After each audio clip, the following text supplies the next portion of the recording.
My name is Laura Nelson. I'm the President and Chief Executive Officer of the National Cryptologic Foundation. And we are so happy today to have with us Rob Joyce, who is the National Security Agency's Director of Cybersecurity. And I've known Rob for a long, long time, and we're going to really enjoy this discussion today. So I'm so happy to have all of you with us. And we're just going to go ahead and get going. So let's start with Rob. Tell us a little bit about your background. Were you interested in technology when you were growing up? And where did you go to school? And how did you kind of get, into this business? So I was a computer geek growing up. I had some of the earliest home computers. My father was actually a math teacher who brought computers home so I could play with them.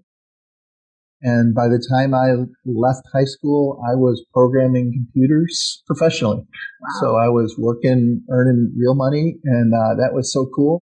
But after a little bit, I found it very boring because where I was, the only thing I found for computer work was business applications. So those were things like check writing and accounting and inventory control, and I really didn't care for that. So I wound up going to school for engineering, figuring I would build the computers and that'd be cool, more interesting.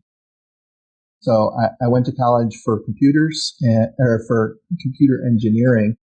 And in that, I worried the same thing. Would I find engineering boring like I eventually found computer science?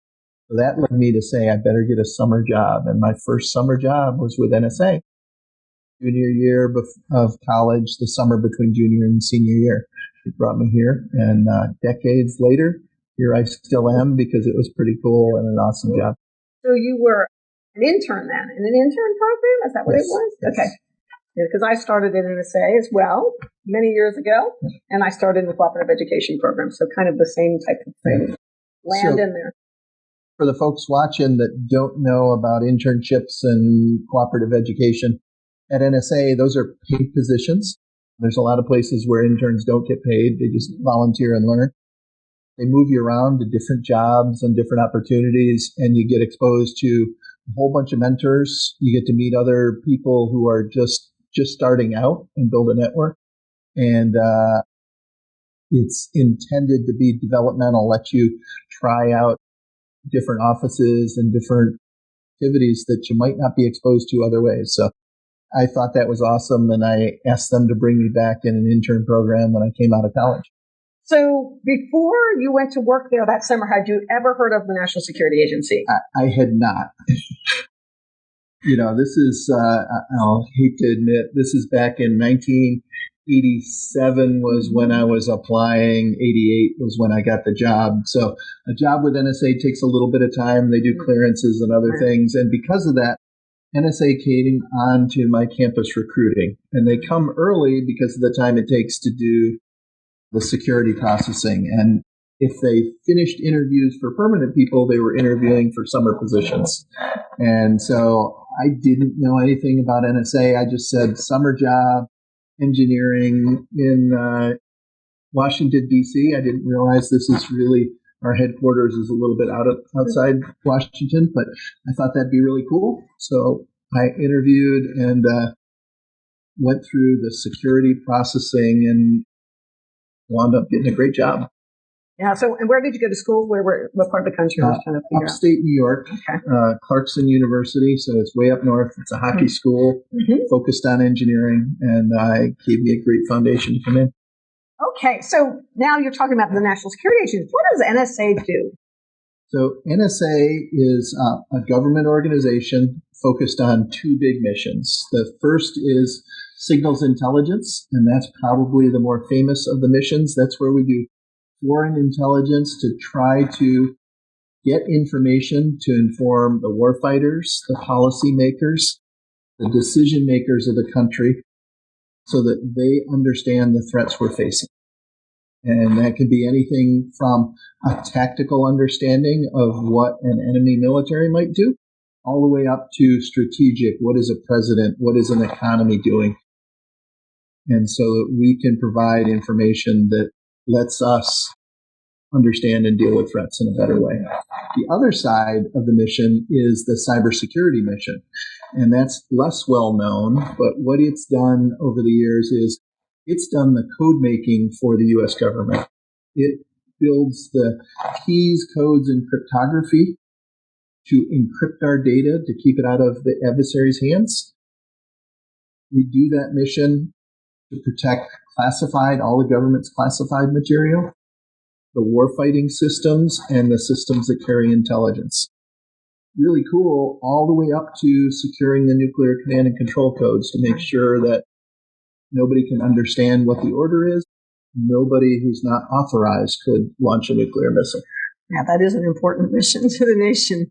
So you're working in the cybersecurity field now. So which countries are out there hacking us? You know, the United States, the government, us personally. Who are some of those countries? So the big four we worry about each and every day: Russia, China, Iran, North Korea. Those are the biggest adversaries. And they are the ones we worry about in that national security space.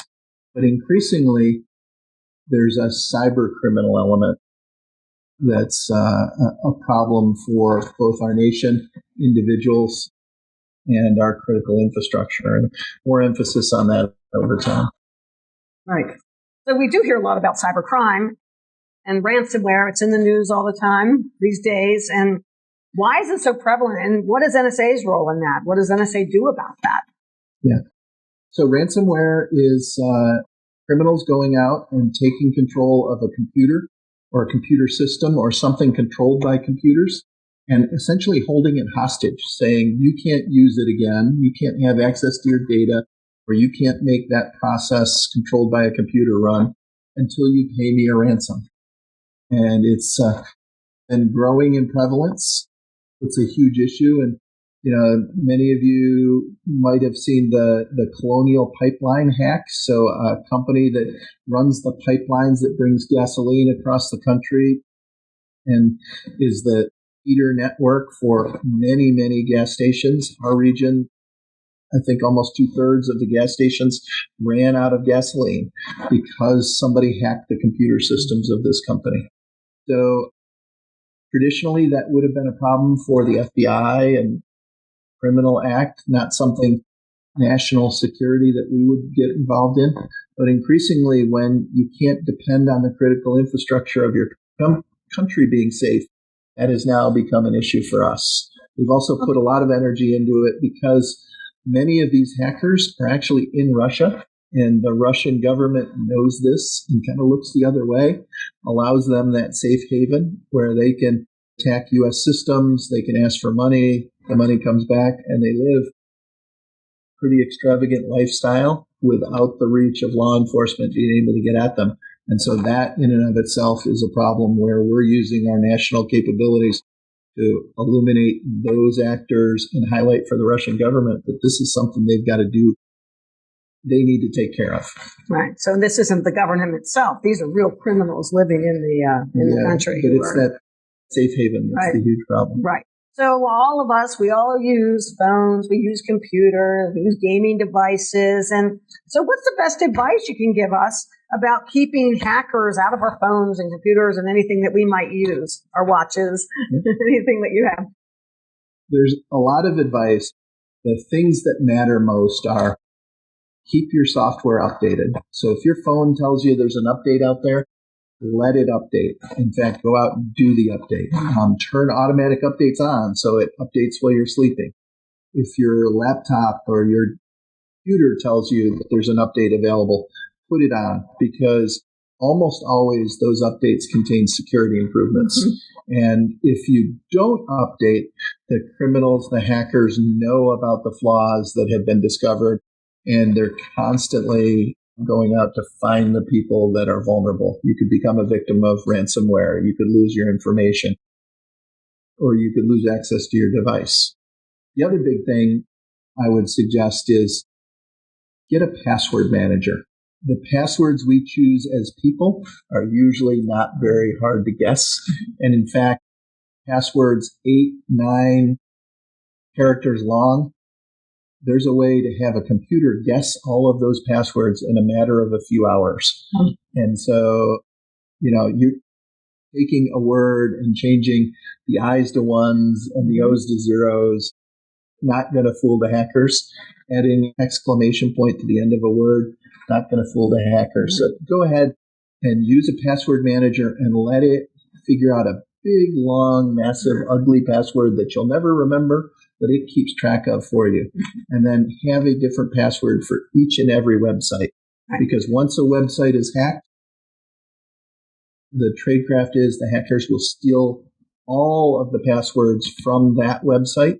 And then knowing people reuse them, they'll try your email and that password at a whole bunch of different sites. And so they may get into your mail account, your bank account, your online shopping, all because one site that didn't matter as much got broken into. Okay. So when my Apple computer tells me use this crazy password I could never remember, then you can use that crazy password, but something else is managing it for you, so you don't have to type it in every time. So you want to have lots of passwords. You need one good password in the password manager, and then all the other ones the computers will take care of. And there's software that'll keep those passwords on both your phone and your laptop and let them travel with you. Okay. Sounds like great advice. So right now you're in that protect mission, in the cybersecurity mission at NSA. But before that, you were on the other side of the mission, in the cyber mission, the other side of the cyber mission.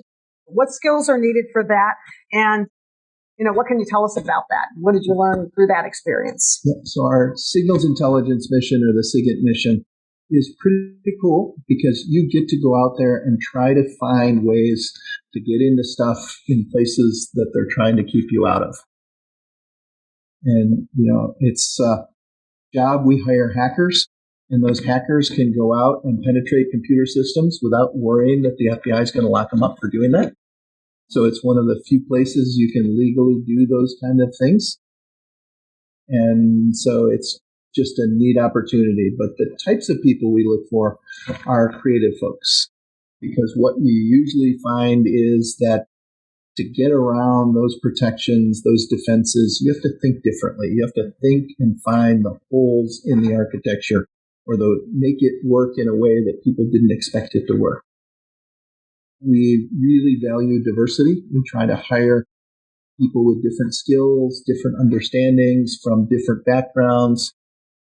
And so that diversity is a strength. In fact, in a past job, I led the hackers at NSA, and our best hacker actually was a Navy enlisted machinist mate. So he was trained to work on the machinery, diesel engines of Navy boats, and he decided he liked computers, and he got new training to learn about computers. And it was, in fact, him and his creative, crazy ideas that got us into a lot of systems just by thinking differently. So he didn't even have a computer science degree at that point? He did not. The military trained him up and taught him about technology, and then he continued to learn on his own and just was exceptional. Wow. So do most of your hackers have computer science degrees or engineering degrees or something like that? It's a mix. Most of the people we hire from college obviously have degrees and have specialized in computer science or computer engineering. Often they have studied system administration, how you configure and maintain a network and secure it, because they understand the technologies that are meant to keep hackers out. But the other path is a lot of people come in through the military. And so the military, if you have an aptitude, will teach you and put you in all sorts of training courses about technology and teach you both how to maintain and operate a computer network, or in the case of the people they're pipelining into Cyber Command and NSA, they'll teach you to hack the network. Right.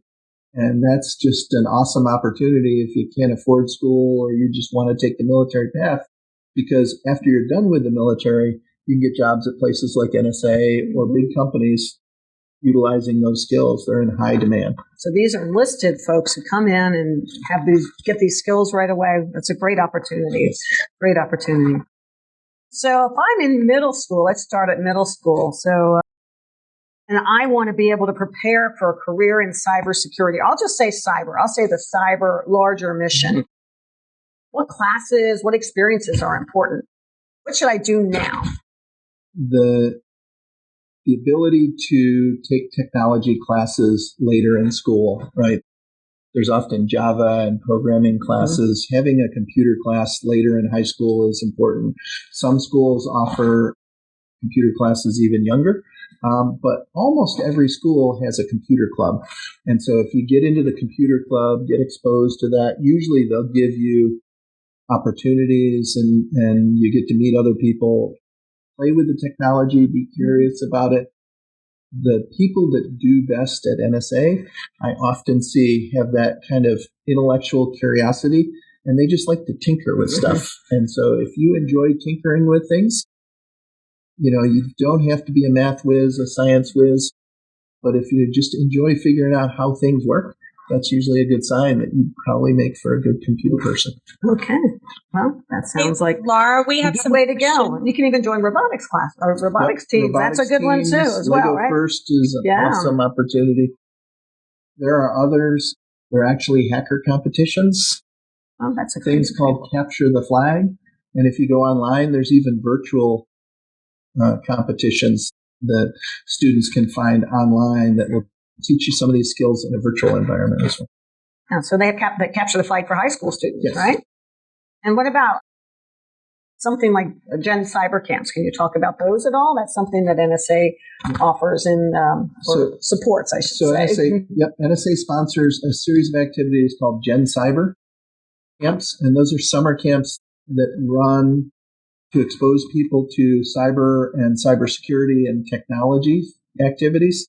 And if you just Google that term, GenCyber, you will find a number of offerings that run across the country. And each one is tilted a little differently, so the organizers get to get grants and teachings for those activities. But they offer hands-on and often, a week or two during the summer, chance to get really immersed in cyber careers and the technology, and we put a lot of effort into activities that are just fun, right? It's not like a class, it's not like a school, but you get the chance to learn things by doing. Summer camp. Yep. So lots of our students out there, and adults too, I shouldn't just say students, those of us who are adults as well, use social media. And, anything from Instagram to TikTok to Facebook to Snapchat. Should we be worried? What should we worry about if we're using these social media platforms? Yeah. So the biggest thing is, the stuff that goes on these platforms, it lives forever. Even if you delete it, once on the internet, it's there. So make wise choices about the things you film, the things you post. You don't want an employer or even somebody who's just interested in you to be able to Google and find your poor decisions on the internet. It may seem cool at the time. Be careful. The second, there's some of these, think about the companies who are going to have access to all this information, right? So as you're posting to Facebook and Instagram, you're building this body of information about you, your likes, and your activities. They know a lot about you. And, from the advertising you get online, you can see that they really know a lot about you, right? Putting things in front of you that are interesting. So that's a benefit, but it's also a risk. And then finally, there are companies emerging that, your data is going overseas and is going to be available to foreign governments and possibly hostile governments, right? There's always the big discussion of, is TikTok a big liability because it's a Chinese company and the data can live in China, accessible in China? That's a real consideration. People ought to be worried. Okay. What if I'm somebody who's not really interested in computer science? Maybe that's just not my thing, or engineering. But I'm interested in helping and studying about people. And is there a people aspect to this job, to this market, so that you're not, necessarily down there in the weeds of the computer all the time? Absolutely. So, I have technologists working for us in the cybersecurity arena. I have people who are interested in how people think, because as we talked about passwords before. If you know about the way people think or what they like, you can often do a better job guessing their passwords. So we bring people who just study, what are the common traits, common words, what are the ways people intellectually form passwords, and when they are forced to make a new one, what do they typically do? Do they add a number? Does the number keep going up by one? Do they change the little special character on the end? Those kind of things. Do they have a summer, winter, fall, and spring in it for, if you have to change it 4 times a year? So those kind of things are important. But we also have a lot of people with soft skills, and by that I mean not directly in math and science, who are integral to us being able to communicate, tell our message, or train people. But overall, I bring folks who are not hard math and science people into that problem area because, again, the diversity of ideas and thinking differently gets us to the best outcomes. So we build teams where if everybody has the same skills and the same strengths, we are not as strong. By being diverse, we are much better together. So if there were a virus, would NSA be the ones to fix that? Probably not. So, as I mentioned, our job in the Cybersecurity Directorate is to worry about those classified networks and the networks that carry the information of our military and the intelligence services. What we do at times is with our foreign intelligence mission, we will reach out and see what some of those adversary countries are building in terms of viruses. And then we pass that over to the antivirus companies that you would expect to protect your laptops, computers, and phones. And so they will then build that inoculation to figure out how to either undo the virus or make it so it's not effective. How do you find the hackers who are decrypting people's software? One way we find hackers is we get tips from the FBI and from the companies who see the victims. So we can start with a victim company that was hacked, and we can take the information from their network and move back upwards and see where that came from. And if it was foreign, then I can take our hackers and aim them at the place the hacking's coming from and try to hack the hackers so that we get up and understand from their vantage point who else they're targeting, what other tools they're using, and then there's a whole array of things we can do to disrupt that activity by taking away the infrastructure or talking about their malware or warning the FBI about the people behind the activity, right? So that's one way. And you talk about decrypting people's software. So, there are activities where people have software that's protected and intended to not be able to be copied or reproduced or passed along. NSA doesn't get involved in that very often. It's more the FBI would chase people who are doing theft of property, whether it's a game or the secrets that a company is trying to keep. What about smart homes and the devices a lot of us have, like Alexa or Google and Home Assistant and all of those things that we have around us that, provide access to others? What would be your concerns about that? Yeah, so it's getting harder and harder to buy devices that are not internet connected and enabled. And so, I think it's really important that we start to think about the security of those devices. And what I hope is the commercial industry starts to rate the security of our devices. So when you look at the package, something about how secure it is or how it'll be supported going forward. So that'll be an important part. A 5-star rating versus a 2-star rating or something like that, right? Or can you count on them to continue to patch it over time and upgrade it as people learn new hacking techniques? As far as the home assistants, that's a decision you need to make, but think about it. An Alexa or a Google Home is a microphone in your house that is always listening. Mm-hmm. Now, what you're doing is you're trusting the software on that device to decide when it ships something up to the server and analyze it, because that's how it doesn't do much inside your house. It may be programmed to listen to that one word that wakes it up. But after that, all of the words you say go up into the cloud, which is a fancy word for somebody else's computer, right? That Correct. means your data is in a computer in some company. And then they analyze it and decide what you said and what you should do about it. But I know, for at least several of the home assistants, after they figure out what you said, that data and recording don't go away. It literally stays on the server in the computer there. And so that's one concern. The second concern is that the software is deciding what gets sent out of your house and when the microphone is on and when the data leaves. So if a hacker gets to touch that device, they could turn it on so that it's always sending your audio up, and maybe not just sending it to the company that owns the service, but sending it to another place in parallel. So those are the concerns.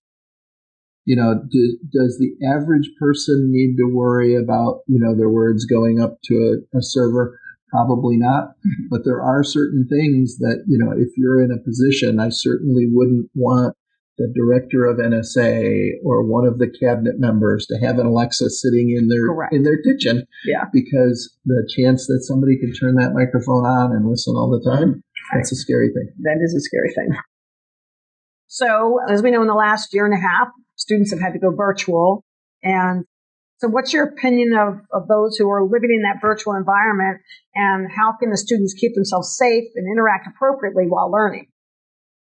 So I think it's awesome that we now have the opportunity to do things virtually. Right today, I'm able to talk to people in any number of locations. In theory, we could have people all over the globe dialed into this conversation today.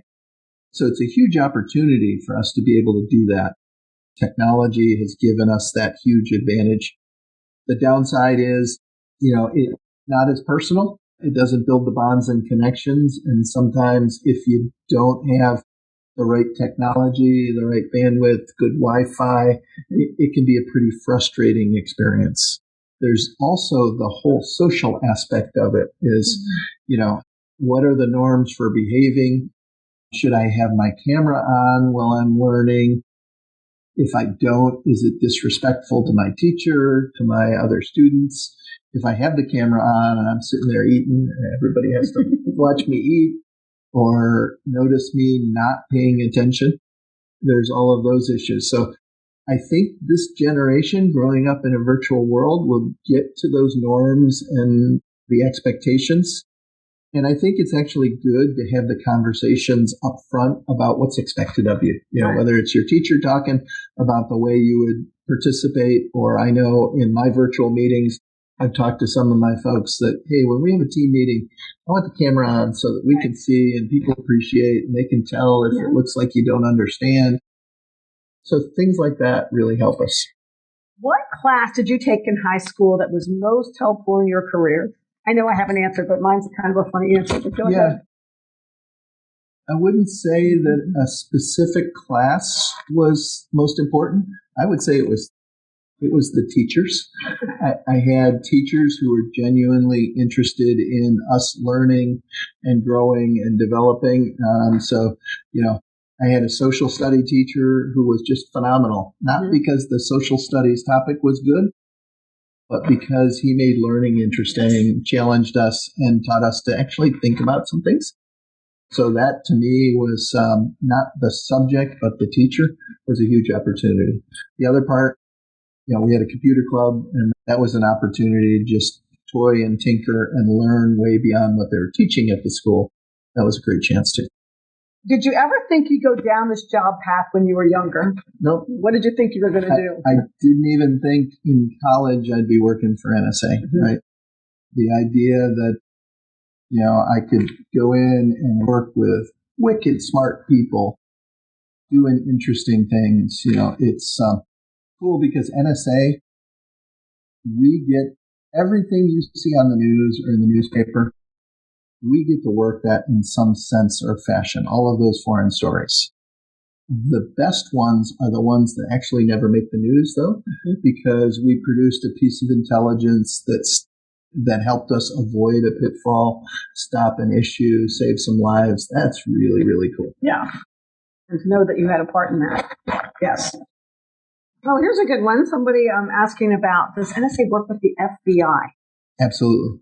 I talked to the FBI quite a bit because cybersecurity, right? The threats to computers, somebody breaking into a computer in the U.S., that's a crime.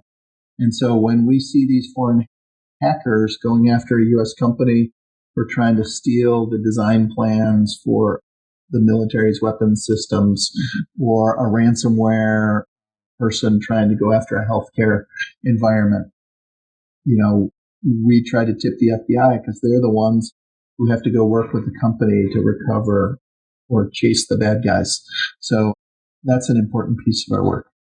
Why don't we have software to stop all the hacking? If only we had that. Wouldn't it be a great world? So there is software that makes us safer, but there will never be software that stops all the hacking, because in the end, these are really complex systems, starting all the way from the hardware it's running on up through the various different pieces of software, the operating system in your cell phone, the apps that run on it. And they're made by people. And in the end, there's vulnerabilities in those. And we're getting better and better at eliminating the vulnerabilities. But the people who think about the ways to get around the defenses and find new vulnerabilities are also creative people and continue to work. So there's never going to be a complete answer to that. Doesn't mean you shouldn't use the software that is available, because it does help. Yeah, and so if only we could get that. That would be wonderful, wouldn't it? So in Texas, they were alerted in the news about power companies being able to throttle electricity usage. You have a smart meter, right? Is that ethical? Can they do that? I have a great story about a power smart meter. So I bought a house in Maryland a number of years ago, and one day I got up and my house was hot. In Maryland, like Texas, the heat portion can get really bad in the summer. Mm-hmm. And it was very apparent when I woke up that something was wrong with the air conditioning. So I'm a handy guy. I go down and I start poking around, and it's clear that furnace seems to be doing what it's supposed to be doing, but the compressor outside that makes the cold wasn't. Mm-hmm. And so I poked around and I got to the point where I knew that the problem was in that outside unit, but I didn't know enough to fix it. So I called the pro, and he came in, and after about 10 minutes, he came to me with a board that said, this is the problem. There's the smart device connected to your air conditioner had failed. He said, this is the thing that the power company can use to turn the air conditioner off at peak times when they have too much demand on the electrical system. So I was surprised because I didn't know that was there. In fact, the previous house owner had signed up for the program, installed it, and allowed it to happen. So I believe that it was never actively throttling me because I hadn't signed up for the service, but it was still attached to my air conditioner, and it still failed, causing me a local issue. So I tell that story because there's a element of permission. So yes, smart meters are going to let us understand better, manage the network better, have more efficient loads, and there is the opportunity for them to shut off at the meter some amount of load, shed the load in an emergency. But really what you're talking about is if they're going to throttle electricity, usually it's that air conditioning system that they're talking about. And I don't know of any U.S. entity that will do that without you signing up for a special program. Now, what we find is in Maryland, I know you can get like 10% off your electricity by agreeing to let the company turn down your air conditioning at the peak moments, at peak times. And then when they do it, the people who have signed up for that program and have saved 10%, sometimes they get upset because my house is hot. my house is hot, but you signed up for it. Yeah.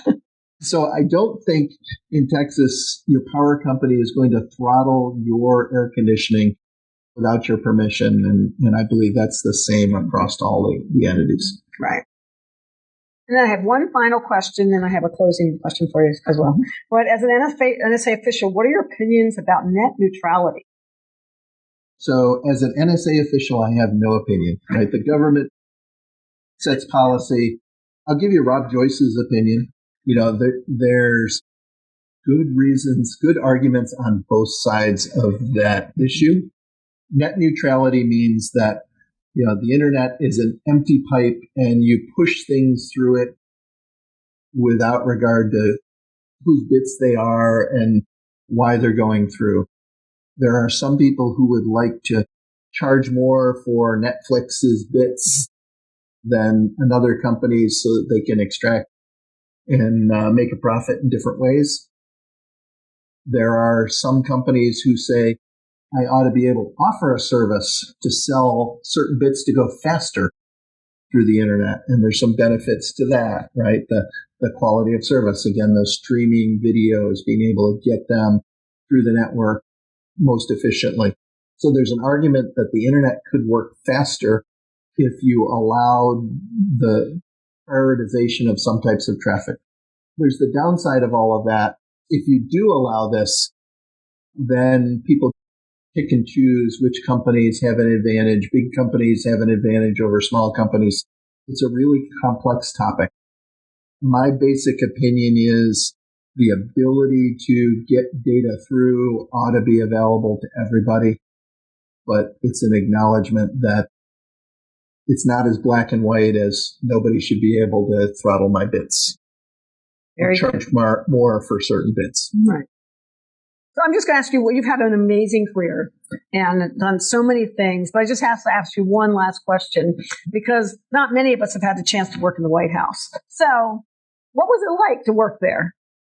I got the chance to work at the White House, be the cybersecurity coordinator, even the acting Homeland Security advisor. It was really cool if you think about being in a building that every president since John Adams has lived in. That's just awesome.